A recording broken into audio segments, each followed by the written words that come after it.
कल्पना कीजिए एक ऐसा वक्त जब एक बड़ा शक्तिशाली देश जो खुद को दुनिया का नेता समझता है अचानक घबरा जाए। वो देश जो दशकों तक दूसरे देशों को निर्देश देता रहा, व्यापार की शर्तें तय करता रहा, अब डरने लगे कि कहीं उसकी पकड़ कमजोर ना पड़ जाए। अब सोचिए उसी देश के एक पूर्व शीर्ष सलाहकार ने भारत और ब्रिक्स देशों को वैम्पायर कहा, यानी पिशाच जो अमेरिका का खून चूस रहे हैं। ये बयान भारत जैसे लोकतांत्रिक देश पर क्या सच में ऐसा है या ये सिर्फ अमेरिका की बढ़ती बेचैनी का नतीजा है? आज हम इस पूरे मसले की तह तक जाएंगे। पीटर नवारो कौन है ये जानना जरूरी है। नवारो अमेरिका के राष्ट्रपति डोनाल्ड ट्रंप के खास सलाहकार रहे हैं, जिन्होंने अमेरिकी ट्रेड नीतियों को आक्रामक बनाने में बड़ी भूमिका निभाई। इनका मानना है कि कई विकासशील देश, खासकर चीन और भारत, अमेरिका को आर्थिक रूप से नुकसान पहुंचा रहे हैं। वो मानते हैं कि ये देश अमेरिकी नौकरियां छीन रहे हैं और अपने मुनाफे के लिए अमेरिका को शोषित कर रहे हैं। नवारो की किताब डेथ बाय चाइना भी इस सोच का एक उदाहरण है। आज जब ब्रिक्स देशों ने एकजुट होकर खुद अपनी ताकत बढ़ाई है तो नवारो जैसे लोग घबराने लगे हैं। हाल ही में एक टीवी इंटरव्यू में नवारो ने ब्रिक्स देशों को वैम्पायर कहा। उन्होंने कहा कि ये देश अमेरिका को अपने एक्सपोर्ट बेचकर ऐसा कर रहे हैं जैसे खून चूसना। उनका आरोप था कि ब्रिक्स के देश आपस में एक दूसरे से नफरत कर रहे हैं और उनका आपसी भरोसा ना के बराबर है। उनका कहना था कि ये देश अमेरिका के बिना नहीं टिक सकते। ये बयान अमेरिका की वैश्विक प्रभुता के खिलाफ एक बड़ी चुनौती की तरफ इशारा करता है, क्योंकि ब्रिक्स अब सिर्फ एक आर्थिक समूह ही नहीं रहा, बल्कि वैश्विक शक्ति का एक नया केंद्र बनता जा रहा है। भारत पर नवारो का गुस्सा और भी तेज था। उन्होंने आरोप लगाया कि भारत रूस से सस्ते तेल का आयात करता है, उसे रिफाइन करके फायदा कमाता है और इस तरीके से रूस की युद्ध मशीन को पोषण देता है।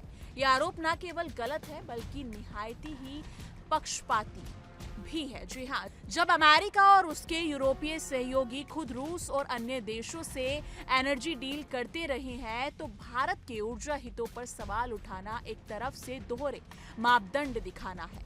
असल बात यह है कि भारत अपनी ऊर्जा सुरक्षा के लिए खुद निर्णय ले रहा है और किसी दबाव में नहीं आने वाला। अमेरिका ने 27 अगस्त को भारत के आयात पर 25% अतिरिक्त टैरिफ लगा दिया, जिससे कुल शुल्क 50% हो गया। एक कदम स्पष्ट रूप से भारत रूस तेल व्यापार को लक्षित करता है। इसके बाद नवारो ने सोशल मीडिया प्लेटफॉर्म एक्स पर दावा किया कि भारत केवल मुनाफा कमाने के लिए रूस से तेल खरीद रहा है, लेकिन उनकी ये बात एक्स कम्युनिटी द्वारा फैक्ट चेक की गई और इसे झूठा बताया गया। यहाँ तक कि एलन मस्क ने भी इस मामले पर तंज कसते हुए कहा कि यहाँ हर तरफ के तर्क सुनने को मिलते हैं और कम्युनिटी नोट्स सभी को सुधारते हैं। इससे साबित होता है कि झूठ अब छिप नहीं सकता, चाहे वो कितना भी बड़ा क्यों ना हो। भारत ने नवारो के बयान का जवाब बेहद संयम और स्पष्टता से दिया। विदेश मंत्रालय के प्रवक्ता रणधीर जायसवाल ने कहा कि भारत और अमेरिका के बीच साझेदारी साझा लोकतांत्रिक मूल्यों और हितों पर आधारित है। उन्होंने जोर देकर कहा कि भारत का रूस से तेल खरीदना केवल मुनाफे के लिए नहीं, बल्कि देश की ऊर्जा सुरक्षा के लिए है। भारत ने साफ कर दिया कि वो किसी भी बाहरी दबाव में अपनी नीतियों में बदलाव नहीं करेगा। ये भारत की आत्मनिर्भरता और रणनीतिक सोच का प्रतीक है, जो पश्चिमी देशों के लिए चुनौती भी बनता जा रहा है। ब्रिक्स की कहानी भी रोचक है। शुरुआत में ये समूह ब्राजील, रूस, भारत, चीन और दक्षिण अफ्रीका तक सीमित था, लेकिन 2024 में मिस्र, इथियोपिया, ईरान और संयुक्त अरब अमीरात जैसे देश इसमें शामिल हुए और 2025 में इंडोनेशिया भी जुड़ गया। अब ये केवल एक आर्थिक क्लब नहीं रहा, बल्कि एक वैश्विक शक्ति का नया केंद्र बन चुका है। खास बात यह है कि ब्रिक्स देश अब डॉलर के बिना आपस में व्यापार करने की दिशा में तेजी से कदम बढ़ा रहे हैं। ये अमेरिका के लिए सबसे बड़ा झटका है, क्योंकि डॉलर ही उसकी वैश्विक प्रभुता की रीढ़ है। अगर दुनिया डॉलर को पीछे छोड़ने लगे तो अमेरिका की ताकत पर बड़ा असर पड़ेगा। तो आखिर सवाल ये है कि क्या ब्रिक्स वाकई अमेरिका का खून चूस रहे हैं या फिर अमेरिका अपनी घटती ताकत से घबराया हुआ है? क्या भारत अपनी रणनीति से सही दिशा में आगे बढ़ रहा है? असल में दुनिया बहुध्रुवीय हो रही है। भारत जैसे देश अपनी नीतियों में स्वतंत्र और स्वायत्त होकर दुनिया के नए खेल को समझ रहे हैं। ब्रिक्स एक ऐसा मंच है जहां विकासशील देश अपनी ताकत और आवाज को मजबूत कर रहे हैं। ये अमेरिका की एक ध्रुवीय दुनिया की कल्पना को चुनौती देता है।